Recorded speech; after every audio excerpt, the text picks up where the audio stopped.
Good morning, everyone, and welcome. My name is Kaylee Alessandro. I'm the VP of Marketing here at Omega Systems, and I will be your host and moderator for today's webinar.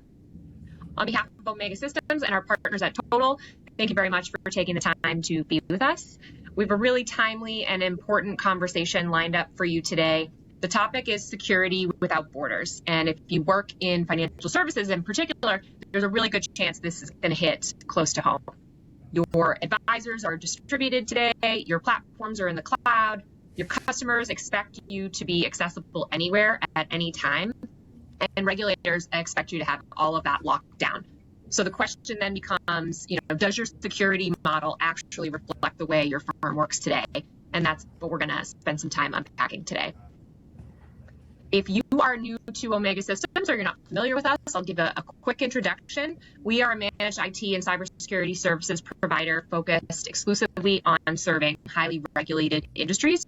That includes financial services, healthcare, and other regulated sectors where the stakes around security, compliance, and operational continuity are exceptionally high. We work with RIAs, wealth management firms, family offices, and other financial services organizations to help them achieve stronger security, smoother operations, and more defensible compliance postures. Total, who we're excited to have here today, is one of our strategic technology partners and a leader in cloud-native SASE solutions. Together, we've developed what we believe is a genuinely practical path forward for firms like the ones who are listening in today. So without further ado, I'm excited to introduce the two practitioners who live and breathe security every single day and are joining me here for this conversation today. First, I'd like to welcome Andrew Scott, Field CISO at Total. Andrew works directly with organizations navigating the evolving threat landscape and has a deep understanding of where today's security models are falling short. So, Andrew, I'd love for you to tell us a little bit more about yourself and your background and give yourself a little intro here. Yeah, no, appreciate it, Kaylee. Thank you for having me on. Great to be doing this together. So I'm Andrew Scott, Total's Field CISO, and really, a lot of my background and focus is for the last decade and a half, either building, leading, guiding, or advising on how do we build security programs in a scalable way, but really that match the evolving, not just threat landscape, but I think the way the businesses are operating, especially coming out of COVID, right? Kind of, that everyone work from home. We just talked about this a little bit, but also regulation, right? And kind of the increasing, kind of tightening belts. And it's a challenge, but it doesn't have to be scary or complex. And I think that's what I'm excited that we're going to kind of unpack a little bit today. But really, that's kind of my role is how do I work with, we work with Omega, right? Many other organizations, right? Kind of, financial services orgs, they're here maybe on the line. How do we help navigate this together? So really happy to, kind of share some of our perspectives, what we're seeing, and some, kind of options and strategies there to support that. Awesome. Excited to have you here. And joining us from Omega Systems is my colleague, Rick Mutzel, our manager of technology. Rick works directly with our highly regulated customers to design, implement, and manage their security programs. And he's been doing that for many, many years now, bringing a security and compliance perspective to everything that we're going to talk about today. Rick, do you want to tell us a little bit about your background and what you're here to talk about? Sure. So I've been in the Omega Systems roughly 13 years now. So got to see us kind of progress and look through the security as that's been changing and the technology needed to actually facilitate proper security programs for both ourselves and our clients. So my kind of day-to-day responsibility is making sure that we have the right tools, applications, and products in place for internal and for product delivery for our customers. Awesome. All right. Well, here's a quick look at what we're going to cover today. So we'll start by kind of grounding everyone in the current threat landscape, what's actually happening out there, why it matters. And yes, we've billed this session about the financial services industry, but many of the threats and perspectives we're going to talk about today are just as applicable to healthcare organizations, law firms, other industries as well. So if you're not a financial firm, I hope you'll stick around anyway. We'll also talk a little bit about compliance because the regulatory bar is rising and a lot of firms are not positioned where they may think they are. From there, we'll get into what modern security actually looks like today, including what exactly we're talking about when we use the term SASE, why it's gaining so much ground in the industry, And time permitting, we'll close with some Q&A. So feel free to drop questions in the live chat whenever you get a chance to, and we'll get to as many as we can at the end. So without further ado, let's get into it and talk about what's really going on out there today. I threw some recent stats up here on this first slide from a market survey that Omega Systems conducted in late 2025. But more broadly, I wanted to hear from both of you kind of where do you see firms exposed today, and what should financial services firms in particular understand about how they're being targeted? Rick, maybe I'll start with you. Sure. So I think the threat landscape has shifted post-COVID. The business models have changed from trying to secure, the four walls in an office and putting protections kind of at the barrier with firewall and IPS and IDS, and you're kind of really only thinking about a very finite subset of controls that you need to implement around a known area.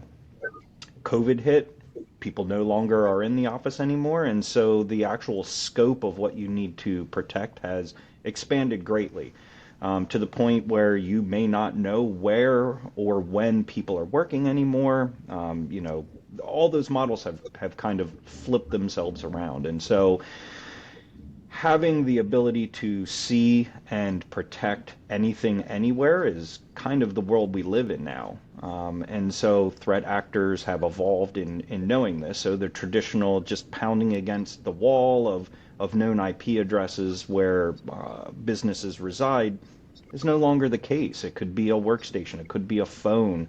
Those things have really shifted, and trying to keep up with that is what we obviously are trying to do with things like SASE, giving the ability to protect endpoints wherever they are, connected to whatever source of connectivity that they have, sitting in Starbucks, sitting on your Wi-Fi at home, IoT devices residing on those networks, right? Those are all things that keep me up at night from a security perspective, and that's really what we're looking at from a risk perspective. The other side of the fence is, now that the four walls are gone, a known source to protect or where a company resides has shifted, and what threat actors are actively going after these days is almost 90% identity, and your identity is what is the easy exposure point. And so people have transitioned from on-premise to the cloud, and so the cloud is the attack surface, and your identity, your username, your password, your email, those things are what threat actors are routinely trying to compromise now. Not saying there isn't still the traditional like brute force attacks and things like that, but any source of identity is really where we're seeing most of the exposure and the attacks actually occurring. Yeah. Andrew, are you seeing or hearing anything different out there? No, I mean, I'm just going to double down on what Rick mentioned and even compound more, right? Everything is about the identity. Like we like to say, adversaries, they're logging in, they're not hacking in, right? And I think, Rick, you mentioned kind of devices and people using the cloud. I mean, I'll take it one step further. I think it's really also about the data, right? Why are organizations targeted, especially in financial services? Because you have a lot of data, or regulated industries, right? You have a lot of information that's very valuable to you, but also threat actors and cyber criminals increasingly are aware that that is a great pressure point, right? To be able to log in, to steal data, and then to extort and pressure an organization. So I think it's, especially with cloud, SaaS adoption, right? A lot of that, it's what data do we have living out there? And adversaries are simply, as Rick said, stealing those usernames and passwords, and increasingly even MFA tokens, and finding a way to bypass that, right? So they're adapting and evolving too. And so really the threats are about, kind of identity-based attacks, targeting the cloud, or where maybe if orgs are lagging behind, as you mentioned, Rick, on that kind of four walls and kind of that big beefy firewall or VPN that may still be around and it still serves a purpose, but they're trying to find ways to punch through that as well. So it's really, how do we understand what threat actors are targeting right now, and then kind of those avenues there around using identity, kind of trying to punch holes in that, and quickly gaining access to that data that they are going to steal and then extort from. And that is what we see overwhelmingly time and time again, right? Whether that's through, first steps towards a ransomware attack or, data theft extortion or other things like that for fraud. Is there anything different about an identity or credential-based attack today than, say, 5 or 10 years ago? Because they're not new necessarily on the surface, but I would imagine the volume, the frequency, and how attackers are going about it has probably evolved a little bit in the last few years. 100%. I think identities are more available now than ever, right? So you can, on the dark web, there's, various groups and cyber criminals that focus specifically on just acquiring identities and reselling those to other groups to utilize, right? For often maybe the price of a coffee, right? I think also, right, the use, I mentioned cloud, right, where we increasingly see that they're finding ways of using, phishing or advanced techniques, whether it's AI that's enabling this to get those credentials or even those MFA tokens or registering, malicious, kind of devices with applications. So they're evolving as well, and this is becoming more and more prevalent. So I think that the availability of compromised credentials and so forth is definitely out there, where it's lowering that barrier to entry, but also the techniques and adapting how organizations are using the cloud, is evolving too and becoming a lot more prevalent. And that's things that we really need to be planning for. Rick, anything you'd add to that?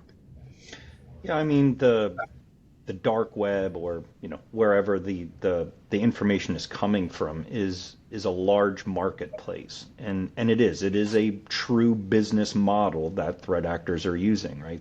They're not doing it for free, they're doing it for profit.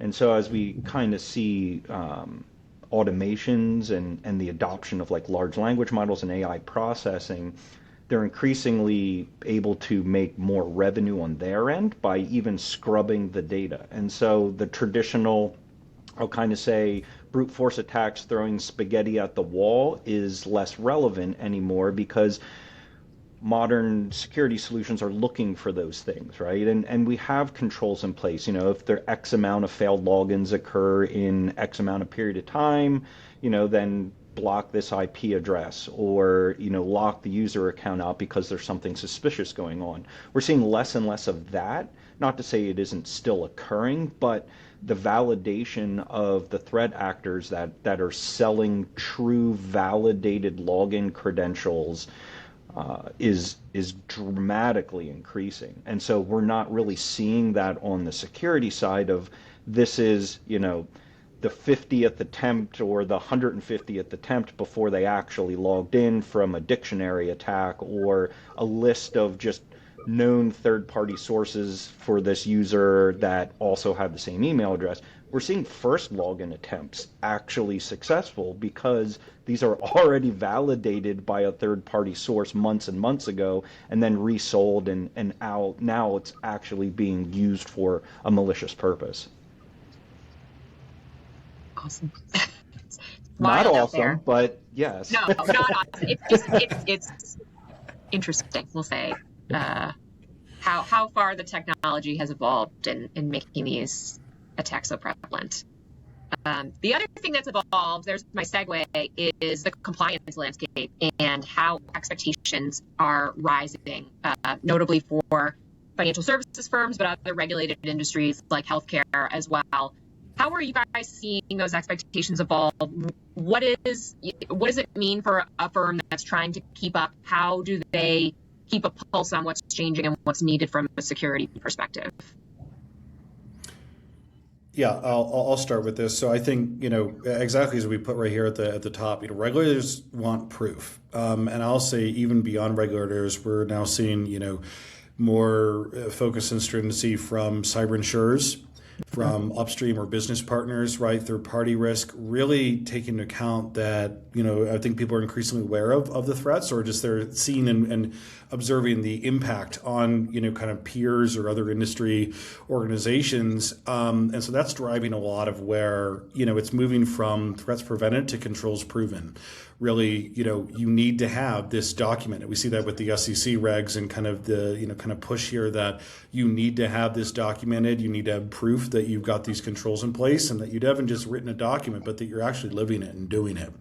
And that is the, kind of added pressure now that, regulators are holding there too, but also insurers are not willing to foot the bill for, lax security controls. And so they're expecting increasing levels of, kind of posture, capability, and that proof there that you are doing the right thing. And I think it's especially important when we look at, financial services or HIPAA, right? That's also kind of being reviewed, right? Mm-hmm. That it's the importance of the data and the functions that these organizations and these verticals support and serve. And that's increasingly driving regulators to start to take this, I think, a lot more seriously, and to raise that bar. And I think that's a good thing right now, just based on the nature of the threats we're seeing and the impact to day-to-day organizations and people and the exposure to information. Absolutely. Rick, you've spent a lot of years working with customers on improving their compliance postures. What are maybe the most common gaps you found between what firms think they are doing and what is actually in place? Yeah, I think the most common or I guess most relevant to a lot of the changes that we're seeing in the regulatory space is the kind of the term continuous or routine, right? A lot of the verbiages between the actual controls change, but the actual meaning is the same, where it's not just a one-time or once-a-year engagement, especially as it comes down to like vulnerability management, logging, retention, those kinds of things, where before it was, hey, we do this once a year.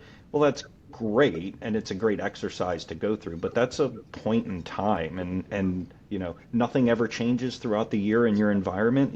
New computers aren't added, software isn't updated. Those kinds of things are generally not accounted for if you're only doing it once a year, and the regulatory bodies have recognized this, and to the chagrin of most of the businesses that are trying to implement something to meet these controls, but trying to get out ahead of that in that you have to be doing something on a routine or scheduled basis. It can't just be once a year. The tooling, the applications, the actual structure of your business is changing, and it's changing more than just once a year. And we do need to have evidence and a policy and a procedure and to keep up with that. So even saying that and the biggest challenge is like vulnerability management is a lot of the pieces that are coming out now. And so once you are routinely doing something to scan for vulnerabilities, that's great. But that actually is only half of the piece to that puzzle. So now I have a giant list of vulnerabilities.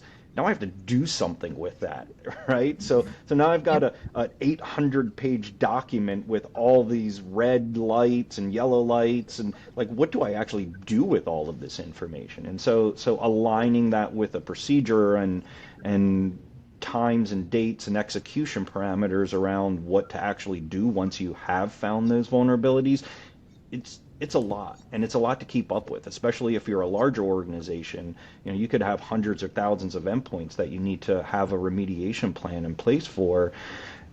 It could be millions of vulnerabilities that you have to account for, and so it's going to be a real struggle until you kind of have that process nailed down on the timing, the frequency of remediation, and aligning your policies and procedures so that it's actually practical to enforce that policy with a procedure. Sure. Yeah, it's a really good point. We're going to talk about kind of the basics of SASE next, but while we're still on the topic of compliance, curious how either of you are seeing the concept of secure remote access and network security evolving specifically through regulatory and industry expectations? Like, are we seeing specific questions about those on cyber liability applications or on due diligence questionnaires? Personally, I see a lot of RFPs cross my desk. I'm certainly seeing it. I'm curious if either of you have a perspective on the depth of those questions and how they're changing. Yeah, definitely. I'll touch on it. You mentioned, RFPs or requirements from regulators. I think also, I'm going to hit on cyber insurance because I think it's sort of the de facto regulator as well that we're seeing compound. But, I think that, the use of remote or hybrid work and kind of also people traveling and moving wherever, and that move to the cloud means that we can access kind of these key, platforms or technologies and resources and applications that we need that businesses are really trying to administrate and manage. So like, for instance, trading platforms or investment management platforms, or even just a portal to access these other systems. If we are not, kind of securing that, right, from if people are working from home or on the road or at a client site or what have you, that is an exposure point, right? So it's really getting at the heart of how regulation is adapting to new use of technology, and then requiring that those, kind of the access to that key information is now tightened up and controlled.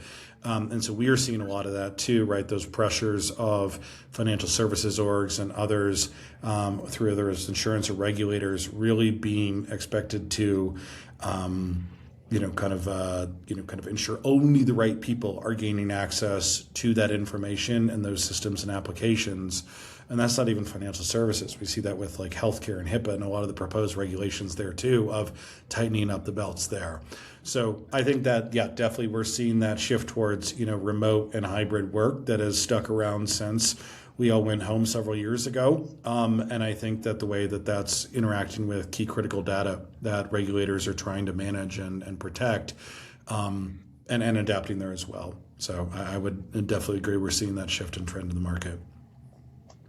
I definitely see very, very specific questions on, even to us, right? So yesterday I was assisting with vendor DDQ questionnaires from our customers to us, right? And so I'm seeing what's being asked of us alongside what our customers are seeing, asked of them. And there's very specific questions for remote access, even detailing like, do you allow VPN? So it's specifically citing VPN, but then follow-up questions of very detailed configurations. Are you allowing full tunnel mode? Are you doing split tunneling?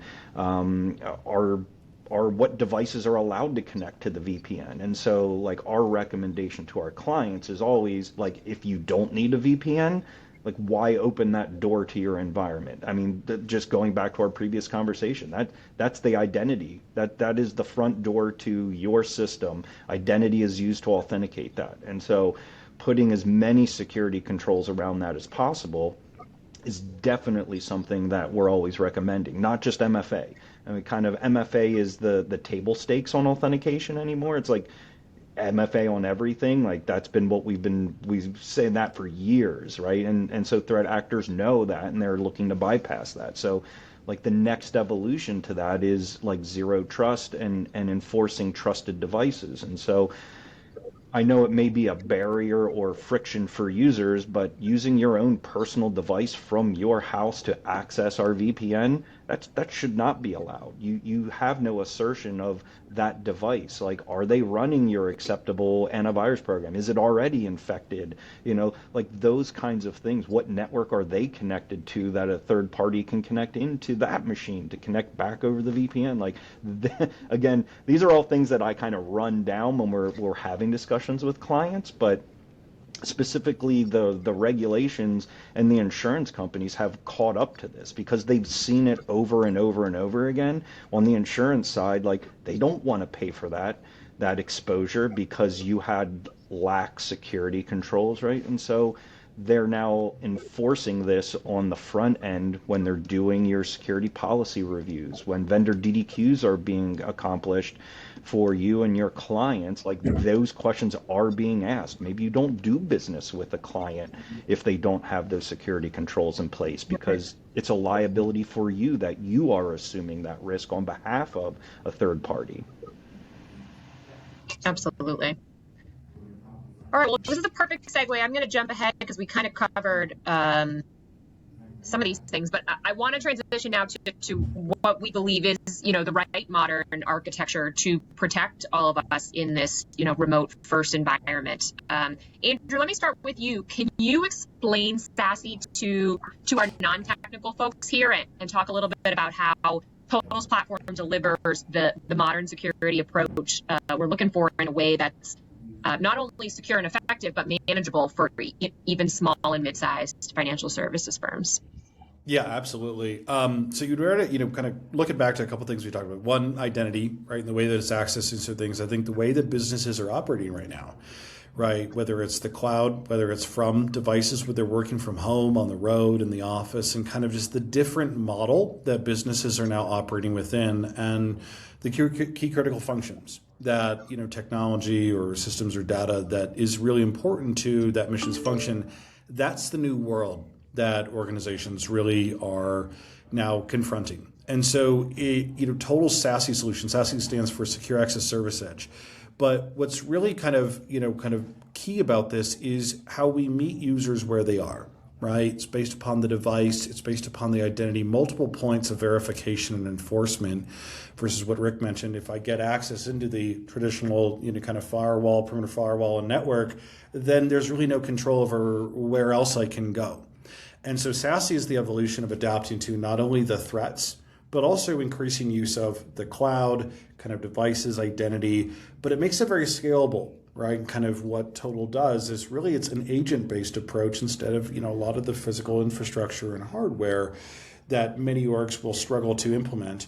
Or maybe seen as, cumbersome in that we meet those users where they are, but providing that control of, do I know not just this user, but this device, this location, et cetera, and then what are they actually allowed access to, whether that's in the cloud, even, local systems, right, that are also there, so we can broker that connectivity to, back office or in-office resources, remote users, how that really allows organizations to more scalably kind of secure the way that they access systems and data, but also, right, kind of making it manageable and scalable. So I think it's really just the adaptation to how businesses are now operating within the cloud, user identities, et cetera, but helping them meet those business needs and drivers without adding additional complexity or I think a lot of overhead and challenges there, and just simply re-architecting for that. This really helps streamline that.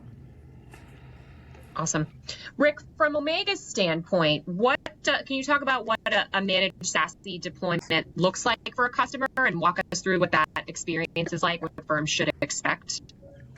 Sure. So kind of the holy grail of remote access is kind of SASE.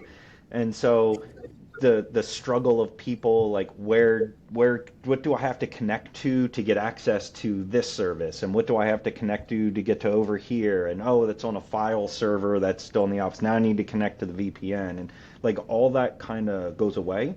And so the whole premise of SASE is like we were talking about before, based on identity and access rules and devices. We can make an assertion before the actual connection happens. And because we're able to do that, you can be always connected, because that posture of the person, the endpoint, and where they're coming from a source location are all telemetry elements that can be used in that assertion. So it's always on. Like, there's no more struggle of like, I need to connect to the VPN now to access this application. Or, I mean, like Kaylee, when we pushed this out to you, when we were doing a proof of concept, it was like that epiphany of like, oh my gosh, like, I'm now so much more efficient. Right? Yes, I raved about it internally for months and months and months. While no one else had it, I was thrilled to be one of the guinea pigs early. Yeah. And so, like, it doesn't really matter where you are or what you're connected to, because the agent, as Andrew was talking about, is making that assertion, and your data is being encrypted. It's smart, it's aware, it knows how to route everything, and so there's no more like connecting to different things, or now I need to disconnect from this VPN and I need to connect over here, right? That all goes away, and so we can incorporate into existing infrastructure. So if you have offices, we can build the tunnels, we can route all that traffic, we can do zero trust network access. And so this machine can get to this machine, or this machine can't get to this machine, or these set of resources, because we know, like, your identity, your username, what groups you're in, what location you're coming from. And so we can intelligently route and give access to resources internally and in the cloud based on those assertions. What that also gives you the ability to do is close all those doors that were traditionally open. And so if you have a firewall that you're currently connecting to with a VPN, that's an exposure point. That VPN endpoint has to be open. You can put some policies and some restrictions on it, but it's still a door into your environment. With SASE, that goes away. There is no more door, because that tunnel is already specified into points of presence within the ecosystem of Total. And so we already know what that is. We know what the source IP address is. We know we can lock all of that down. And so traditional, like, SSL VPNs go away. And that also eliminates the risk of having that actually exposed to the internet. Same concepts now move up into the cloud channel. And so instead of the entire world or certain geographic areas being able to log into, we'll say, your 365 account, goes away. And so only access to that comes from that point of presence. And so you've already identified yourself, you've done your MFA, you've done all your 0-point access controls with Total at the agent side before connecting. Now we're only allowing access from that very finite environment into your cloud resources. And so that also eliminates another huge exposure point in your cloud services. All your remote sites, if you have multiple sites, all of that gets connected into the Total points of presence. And now you're in a closed ecosystem versus having to have all of that exposed and connect that manually. It's kind of like magic for end users. It does feel like magic. Yeah. The actual implementation of it for end users is just, hey, it's always on, I'm always connected, I can always get to the stuff I need to. The threat actors can't get to anything because they're not able to actually get into the infrastructure and into the ecosystem. So, the easy button, the magic happens on the back end, and is transparent to the users. Andrew, anything else from your perspective in terms of the immediate value a firm could see, whether, maybe they're just starting up and this is their first choice solution, or, they're a legacy traditional network firewall infrastructure that maybe is considering moving to this type of architecture?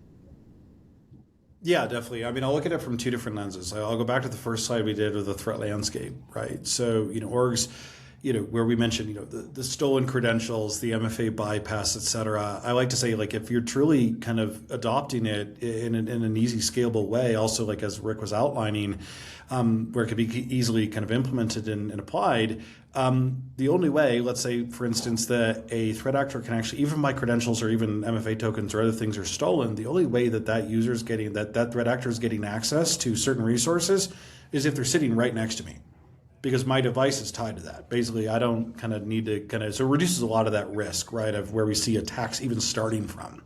So we're actually preventing a lot of, ransomware, business email compromise, a lot of the way that attacks are beginning. This is mitigating. I think the other part, right, that's really important, Kayla, you mentioned that it was sort of seamless and great, is the user experience. Mm-hmm. Being able to work more confidently, right? Kind of, less clunkiness and flow in the way that you can become more productive, and kind of have that confidence. I remember when I joined Total and started using it, it was a little uncomfortable. I was like, wait, I can actually work in an airport on the Wi-Fi and be okay with this? Security practitioner, it's kind of a no-no, but it very much is. And so I think that's where that confidence and trust in being able to be productive, to work, to focus on really what businesses need to achieve versus the clunkiness of kind of preventing people from doing things because of security risks. That's where this also opens up a lot of opportunity to quickly start to support that. So I think the user productivity and experience is also a very important consideration for businesses.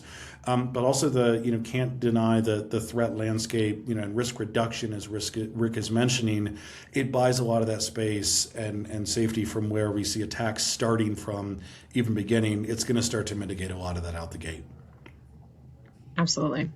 All right, let's go ahead and take some questions. I have a few here, and I encourage anyone who's listening live right now, if you have a question for Rick or Andrew, go ahead and type that into the Q&A section of your webinar interface. I guess the first question that I want to make sure we cover is, are there instances where maybe SASE doesn't make sense? Are there certain types of architectures or complex environments where SASE would not be the appropriate choice?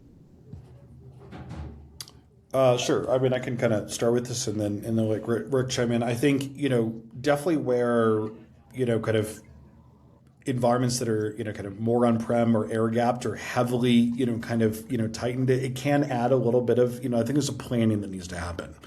So, really instead of just launching into it, it's like, okay, what is the systems and kind of control that needs to be, put in place? I don't think that there's ever a pure situation where it doesn't apply, but I think, unless you're just not operating in the cloud, which I think is more and more, rare for organizations. But I think for those orgs that are, very much segmented, tightened up, kind of maybe air gapped, it requires more of that planning. And I think that's where, kind of one of the reasons we really are proud to partner with Omega on this is you guys have that really great approach of thinking through it.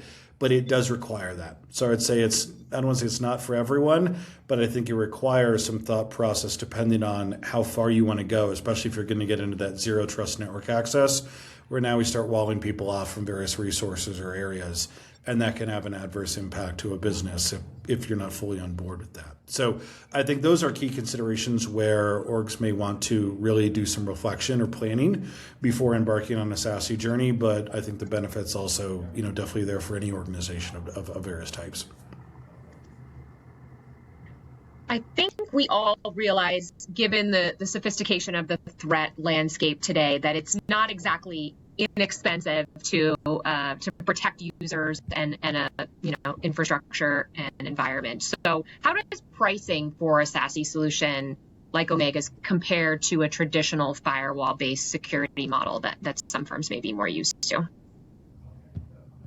Yeah, I can take that one. So Sure. you kind of flip that traditional model of buying hardware and licensing and maintaining that. It's kind of moved to the as a service model. And so that's very attractive as it scales as well. So as businesses grow, you kind of have I'm adding X amount of users, you kind of have a predictable cost there.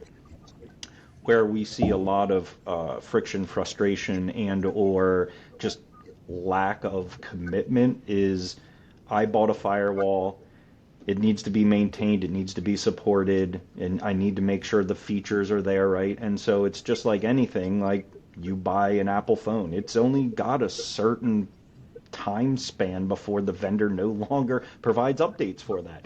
And when it's no longer supported, guess what? Now you're missing controls in your security posture where I no longer get updates. This isn't supported. I need to replace this. When that occurs, now you have a capital expenditure, depending on if you have multiple sites, all those kinds of things, right? Those can get costly. And that's a budget kind of CapEx that you can move to an OpEx kind of expenditure with the SASE model, where it's per user, it's software based, and that kind of worry of lift and shift. I'm going to have downtime for X period of time.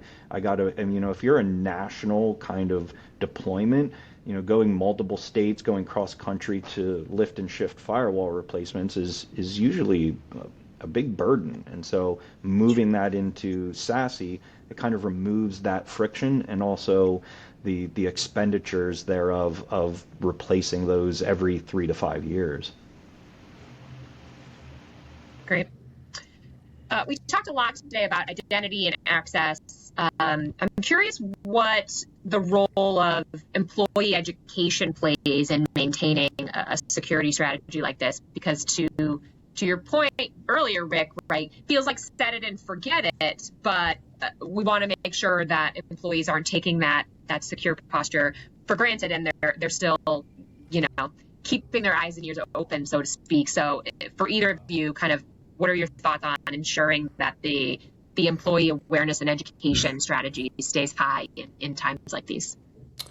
Yeah, I'll start and then definitely want Rick's perspective on this. So, I mean, I think employee education, is important, right?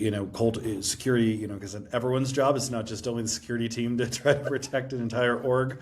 So awareness of, especially the way that, identity and, compromise and various attacks begin with, right? And is this link real? Why is someone calling me asking for a support ticket to get access? Is this normal?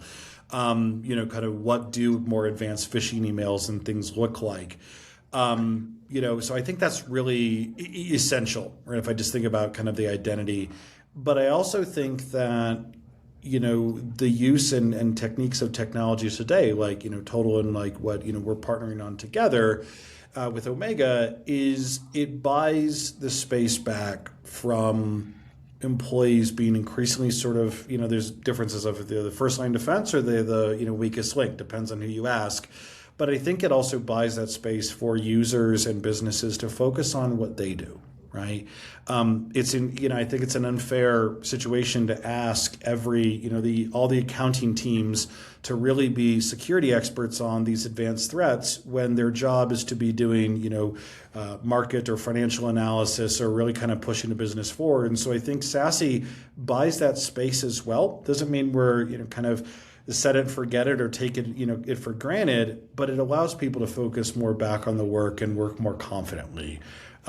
Maintaining the awareness is still really important, but I think that use of different technology approaches actually reduces that burden on end users to have to be always vigilant and really be able to focus on what they do best, and kind of keeping an eye on for some more advanced things.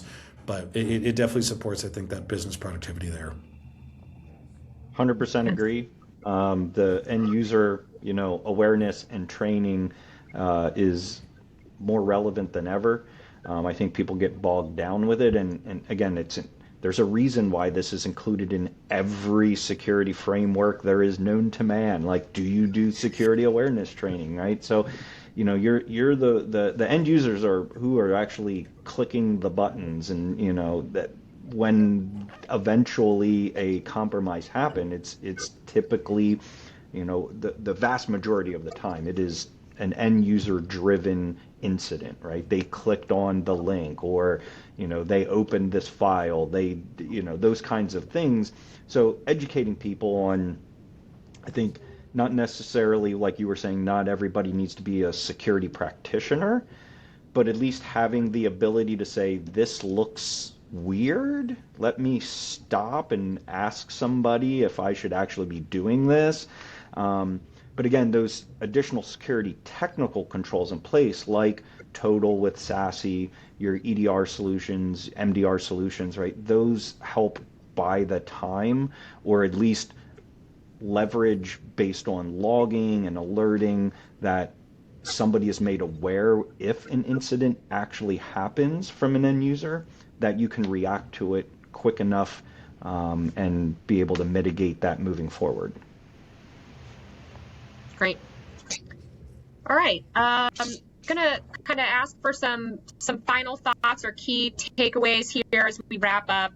Maybe from each of you, what's the one thing either most firms get wrong when they're thinking about their security posture, or what would you tell a leader in this audience to do differently starting tomorrow? Andrew, I'll come to you first. Put you on the spot. Sure. I think assuming you're too small to be targeted or that you don't matter. We talked about, obviously, there's an important aspect of, the role of businesses and organizations' value, but I think it's also the way that, if we look at how AI is being used by threat actors and just increasing that scale and volume of attacks, to where they're going to be able to find the weakest link and the easiest doors, as Rick was saying, to open, that exposes orgs. So I think really taking into account, we're not too small to be targeted, or I don't matter, but also what would a breach mean for us? What impact would that have if someone gained access to data, or the speed of these things? and more of that risk management, as we talked about, really kind of, I think, asking some of those basic questions of what happens during downtime or a breach or loss of data, and are we okay with that or are we not? And letting that also guide how you really then approach, do you secure your organization? So I think those steps are critical to both do to start out with, but also not to skip, and really starting to maintain that awareness. And then what that means for your organization, that's a great place to start. And that can really drive that strategy and what you need to be successful with. Great. Rick, any final thoughts or words of advice? I think I get asked a lot of times from all of our customer base, like, what do I do? What's the first thing I should do? What's the second thing I should do? And it's hard to give kind of a catch-all answer.